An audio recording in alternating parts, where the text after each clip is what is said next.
Hello, welcome back. So, we are discussing about the degradation process of calcium oxalate, and we are thinking that how the corresponding weight loss can take place. So, this is a very simple plot of all these TG experiments. You can have the corresponding sample, only thing that you have to make the corresponding sample of calcium oxalate and put that particular sample in the instrument. And nowadays the automatic instruments can record this particular type of plot, where we find that, as I told you in one of our previous classes, that whatever amount of sample, it can be 15 milligram or it can be 10 milligram sample of calcium oxalate. So, we go for the corresponding heating process depending upon the crucible what you can have. So, the small crucible which can have the 15 milligram or 10 milligram of sample is heated within the furnace, but when we plot, the plot is the corresponding mass loss in percentage. So, whatever amount of sample you take, it is independent of the amount of sample, whether in a one single run you take 15 milligram of sample, in another run you take 10 milligram of sample. But when you divide the weight of the sample to this particular one, the scale goes to 100. So, we can go for 100. So, we start from a 100% of that particular sample and we keep on heating the sample. So, this is the furnace heating scale, the temperature of that heating rate of the sample, if it is synchronized with time.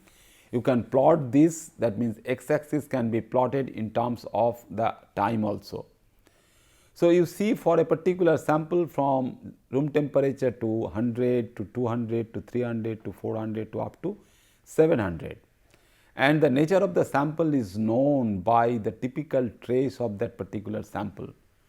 So, is basically very much characteristic of that particular sample. You do not find two samples can have exactly same thermogravimetric plot.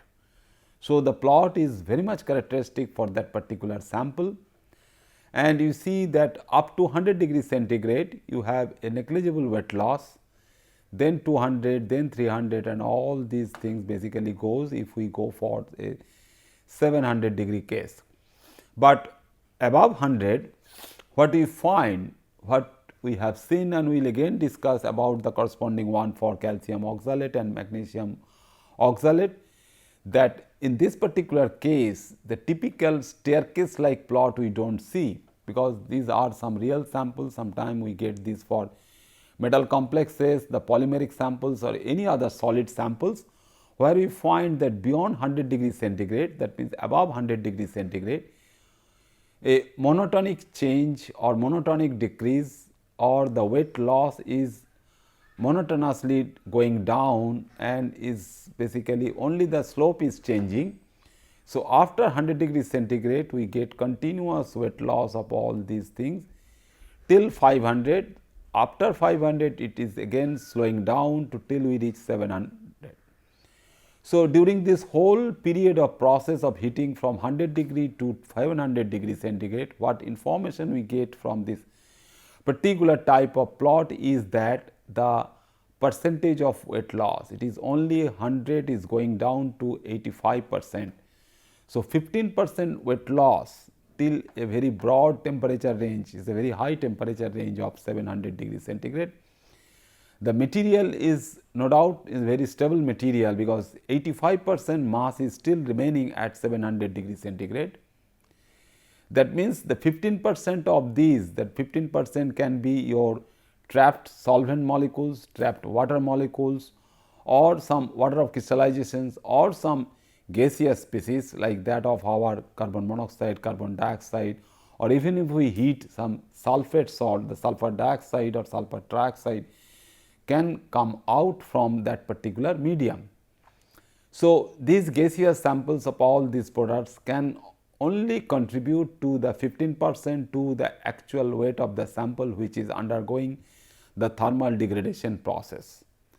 So, until and unless you have a very discrete and very good horizontal lines, we cannot say that the sample is stable till 100 degrees centigrade. At least here we can say that the sample is little bit stable, that means it is 1% or less than 1% loss till 100 degrees centigrade. that is stable till 100 degree and it is more or less stable at this particular wet loss or mass change is between 600 to 700 degrees centigrade. So, between 600 and 700 degrees centigrade, because it is quite a bit wide range of temperature. So, if we want to dry the sample at this particular temperature range of 600 to 700 degrees centigrade, what we find that the sample corresponding to this mass loss and the remaining sample what we can have, we must have a formulation for that, and we can say that the sample is stable in that formulation within this particular temperature range. So, what particular instrument we can use to record this particular thermogravimetric plot, that we will see. And in our first two classes what we have discussed is that we can have a thermobalance what K. Honda introduced, the first and historically important thermobalance, and these all will only the corresponding extension of these things. So, this is the thing, that means we have the corresponding beam, the corresponding balance beam, and this balance beam is there. At one hand you have the corresponding weight and the sample is going inside, and this particular sample is kept within a corresponding furnace, and furnace is basically electrically heated. So, this particular arrangement and putting the sample inside the furnace will be useful for recording your corresponding thermogravimetric trace. So, just now what we have seen, it is another one which is a typical example, again percentage starting from 100.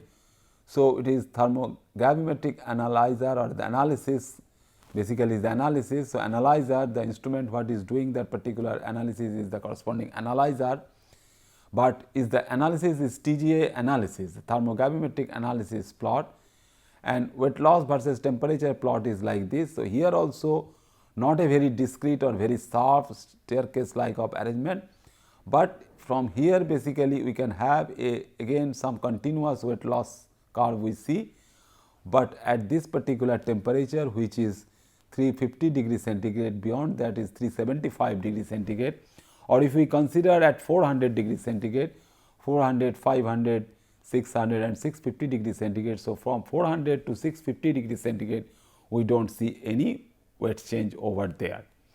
So, we use the instrument, we get that particular plot, and how we analyze this particular plot, we use that a more advanced one, that means the instrument which is coupled with that of your balance head. So, we have the balance head, then the coupled with these glass wires and all these things, and we have the sensor, that means the temperature sensing unit, that means what particular temperature is being sensed by the sample itself. So, we have the thermocouple, and this particular one is a controlling unit which can control not only the temperature, but also the weight in the balance.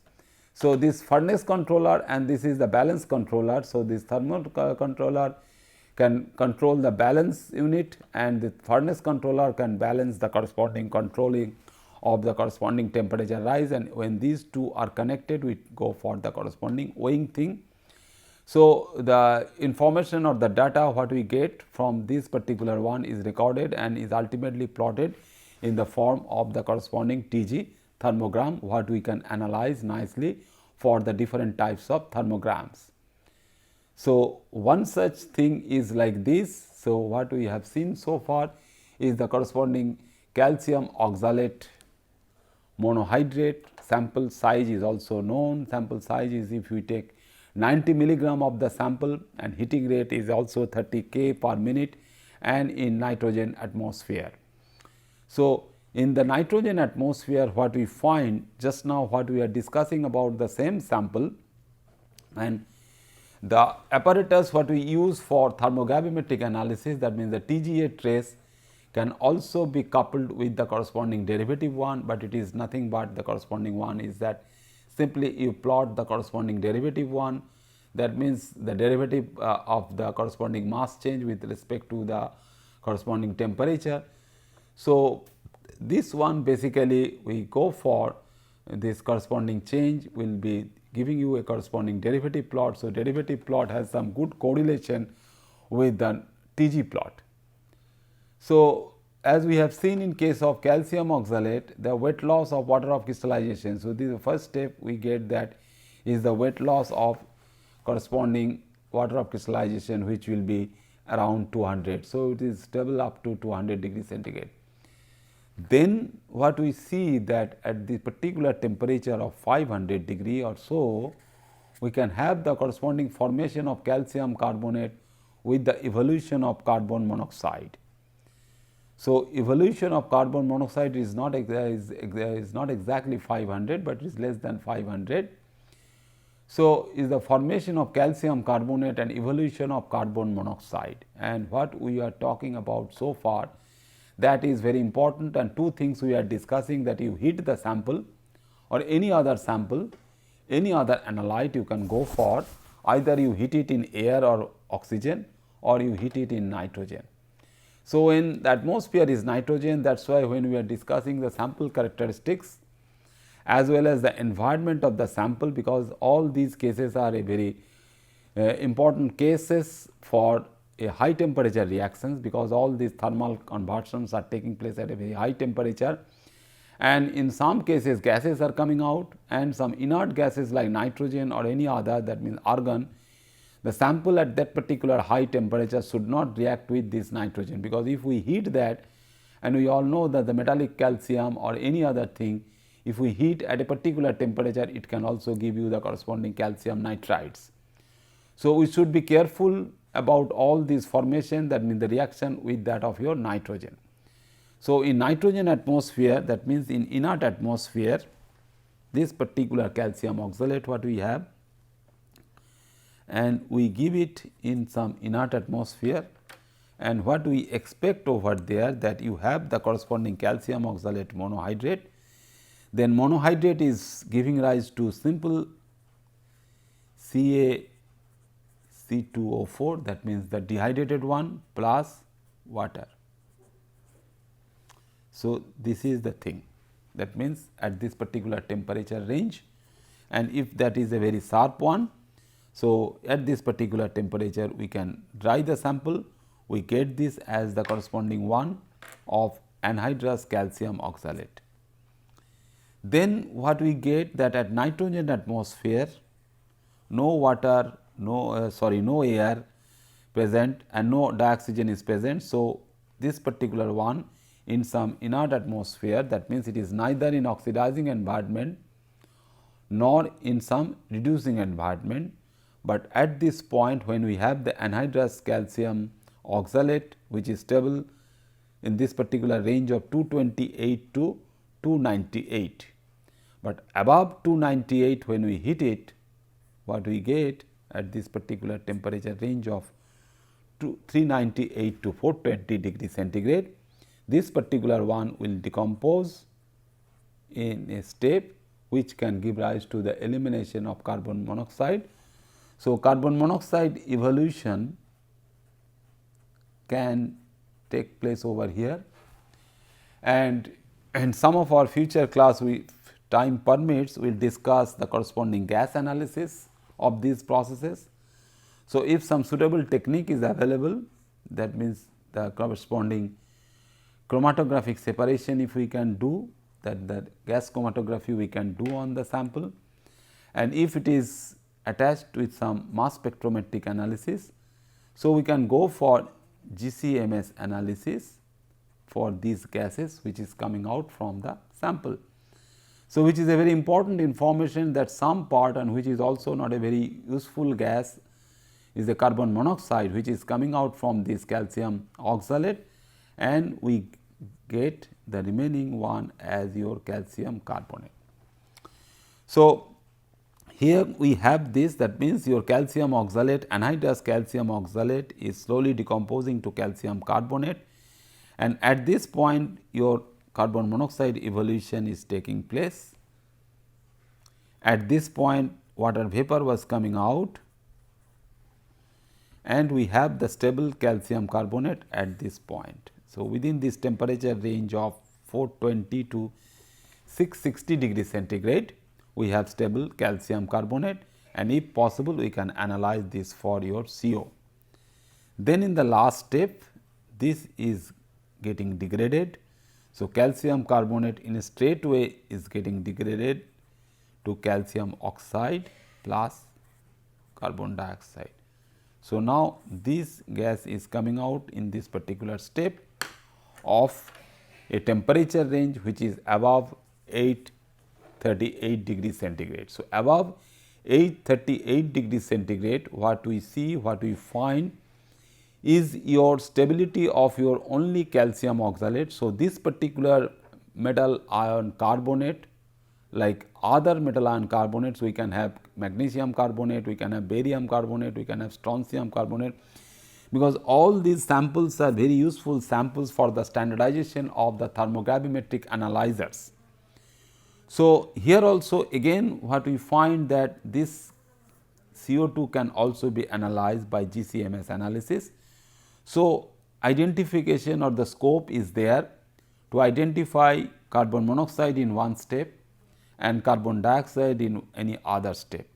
So, anything, any biological process or any other thing where gas is coming out from the sample, we can analyze those gases, and the remaining sample or the solid what we can have, we can analyze. So, the furnace what is heating is going for the corresponding conversion, but the balance what is present in this thermogravimetric analyzer is that they are taking the weight. In one case it is the weight of this or the weight of the hydrated form. So, hydrated form your sample A, this is sample B, this is sample C, and this is your sample D. So, that is a very useful and a very good example of the conversion of a calcium bearing compound one from A to B, B to C, and C to D. So, what will happen now to magnesium oxalate dihydrate? So, this is the corresponding. Now, once you know this for calcium oxalate very minutely or very useful way, now what we can see that in case of this particular sample what we find over here for magnesium oxalate, immediately we know that the elimination of these two water molecules. So, 2H2O will be eliminated at this particular step. So, this particular step is therefore giving rise to the elimination of two water molecules. So, the corresponding magnesium will be forming over here. So, this is the step where the magnesium oxalate is stable from 233 degrees centigrade to 397 degrees centigrade. So, this is our magnesium oxalate MgC2O4, which is anhydrous. This is your dihydrate, then water loss is taking place. This is your anhydrous form. Then anhydrous form is going to something like this, but what happens depending upon its different nature, that means the magnesium ion is different. So, what thermal reaction what we can write is MgC2O4, which is anhydrous one, which has been formed from the elimination of two water molecules. So, the previous information what we can have in our knowledge is that we can give rise to something which is a separate step for the carbon monoxide evaluation, and in another case it is the evolution of carbon dioxide. But in this particular case, straightway this magnesium oxalate is giving rise to magnesium oxide. That means, here we do not have the corresponding presence of magnesium carbonate, because the magnesium carbonate will not be that much stable in this particular temperature range, which is above 397 degrees centigrade. So, 397 degrees centigrade is such a high temperature, and at that particular temperature we see that your magnesium oxalate is stable. So, at this particular temperature, so we can have like this of your calcium oxalate thing, that we can have a separate step, that means one more step where magnesium carbonate should be stable, but this is not happening. So, this is not stable at this temperature range. So, what we see and what we get is that magnesium oxide plus carbon monoxide plus carbon dioxide. So, in a single step, this is the solid residue what we will have in this particular whole range of this particular stability starting from 478 degrees centigrade. So, we have the solid residue. So, this solid residue will be here and these two gases. So, mixture of gases now the situation is getting little bit complicated. So, we have the mixture of gases will come out. So, there also we can apply the same technique of this particular GCMS analysis, because the gas chromatography, the terminology for chromatographic analysis is, we all know that the chromatographic technique is a separation technique. So, the gas chromatographic technique is the corresponding separation technique of the mixture of different gases. So, initially it separate or the corresponding distribution of the different gases you can have, then the mass spectrometric analysis we can do on the amount of gas. So, if we have the mixture of gases also, that can be injected in the GCMS instrument. So, that can initially separate into these two gases and that can find the corresponding amount of carbon monoxide and carbon dioxide. And what interesting information why you can get from there is that a mixture of gas which is in the ratio of 1:1. So, a 1:1 mixture of carbon monoxide and carbon dioxide is coming out due to the instability of magnesium carbonate at this particular temperature range, is a very useful information for the analysis of both calcium oxalate and magnesium oxalate. And this particular stability of these temperature ranges, if we find that at this particular 500 degrees centigrade. So, when the temperature is 500 degrees centigrade. So, at this particular temperature, so at 500 degrees centigrade here and at 900 degrees centigrade, if we do the thing, that means if we have a mixture of these two, since magnesium carbonate is not formed over there, is not stable at this temperature range.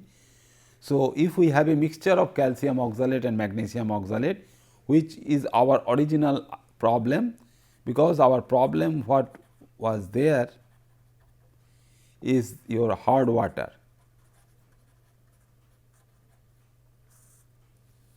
And that particular hard water can have both calcium as well as magnesium in your thing, that when we have this hard water, so we precipitate out these two as the magnesium and the calcium.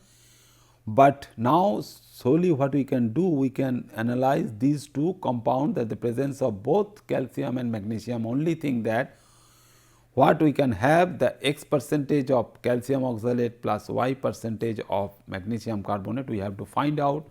From there, depending upon the corresponding molecular formula and the molecular weight of the samples, what we weight out in the balance for the normal gravimetric analysis, we can find out the percentage of calcium and the percentage of magnesium present in the sample of your hard water. So, what we find over there is a very simple information, that if we have a mixture and if we hit the mixture without going to all these things, that means all these detailed analysis and all these detailed identification and characteristics of these samples, what we find that this particular one, that means at 500 degrees centigrade, if we hit this mixture of these two oxalates, we get that at 500 degrees centigrade, because we have seen that here it is the calcium carbonate. So, only calcium will get the weight of calcium carbonate and magnesium oxalate, because these two are stable at this particular temperature. So, this calcium carbonate and magnesium oxide are stable at this temperature. And if we take the weight, that means whatever precipitate you got, you heat it at 500 degrees centigrade in some oven and you take the weight. For what you expect, this particular knowledge or this particular information you must have, that at this temperature you will only get the weight of calcium carbonate and weight of magnesium oxide. And to check the particular percentage in terms of the amount of magnesium and calcium present in the hard water, we take the another help of heating the sample at 900 degrees centigrade. So, heating that particular sample at 900 degrees centigrade is also give rise to another information, because both of them can exist in simple oxides. That means, calcium will be present as calcium oxide, as well as your magnesium will be present as magnesium oxide. So, this give rise to the immediate information, and from the analysis of the amount of calcium oxide and the magnesium oxide of all these things, and the comparison of the weights of the mixed precipitate. So, if we go for comparison of weights of mixed precipitates at these two temperatures, that means 500 degree centigrade and 900 degree centigrade, at those two temperatures will permit to determine the content of both, that means the calcium 2 plus as well as magnesium 2 plus content in the original sample. So, this is the real example of your analytical technique, what we can use to determine the calcium 2 plus and magnesium 2 plus in the sample of analysis, where we get this for your analysis, that by heating the sample to 500 degree centigrade and by heating the sample to 900 degree centigrade only tell us the amount of calcium and magnesium present in our original sample.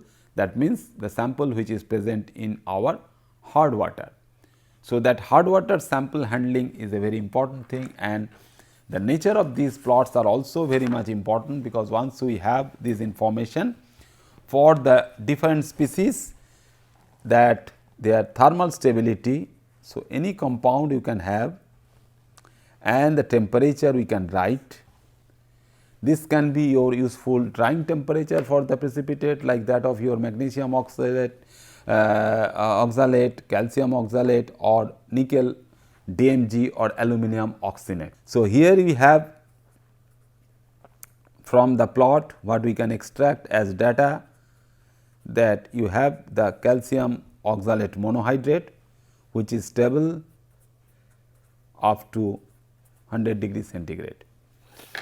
Similarly, if we have on the right hand side, if we think like that, other compound,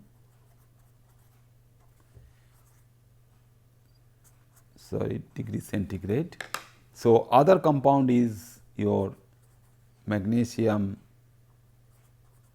oxalate dihydrate now, which is stable, more stable up to 176 degree centigrade. So, if we just compare these, so thermal stability of these two species we can compare by knowing the temperature of these two. Then we have the degradation, that means we get the anhydrous calcium oxalate, water is going out, which is within the range of 226 to 398.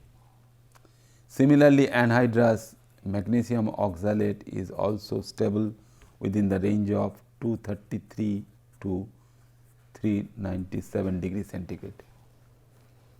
So, what we find then, that the degradation of these and degradation of these is different. So, you have calcium carbonate in your hand, which is stable in the range of 420 to 660 degree centigrade.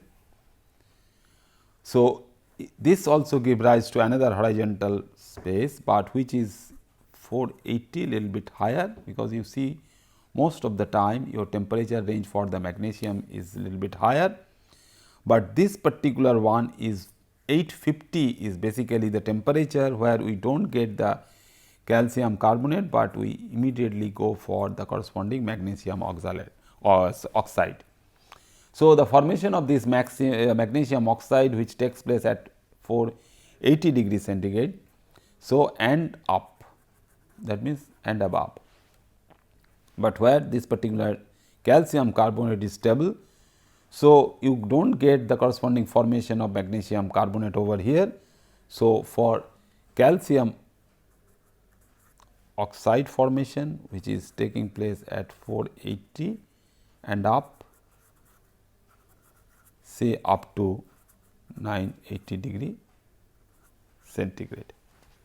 So, these are all the corresponding data. If we do not have the corresponding plot as the thermogram, so we should know the corresponding analysis in this way, and you see that not only a single compound which is undergoing the corresponding thermal degradation, but it is transforming some useful species, which is also a very useful technique for the thermal analysis. And sometime we go for some technique where thermally we can go for some synthesis of some new compound, synthesis of some catalyst, which basically a useful technique nowadays the researchers are also using, which is known as hydrothermal synthesis.